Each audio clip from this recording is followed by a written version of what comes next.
Neil Hamilton. Well, I think that neatly encapsulates the choice. Is if we can have a democracy in this country or not. We may well think that the workers' rights so-called legislation in the EU is perfect and what we want to keep forever. But if the British people decided in a general election that they didn't want that particular scheme, shouldn't they have the right to vote for a government that was going to change it? And similarly, if you don't like the results of those changes, you could then vote that government out again, and then that legislation was changed. This is what democracy is all about. The Labour government in the 1970s introduced the Employment Protection Act, 1975. We had workers' rights before we joined the EU as well. But it's an evolving process, isn't it?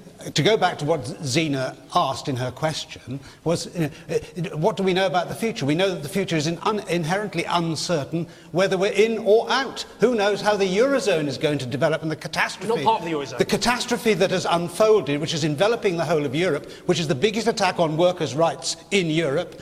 49% youth unemployment in Greece, 47% in Spain, 39% youth unemployment in Italy. This is a political project which is being controlled by an unelected body of international civil servants and people that we have no control over. We don't elect them, we can't dismiss them, and yet they make our laws. I think it's an absolute disgrace that this country has given away the power of its elected politicians to make our laws.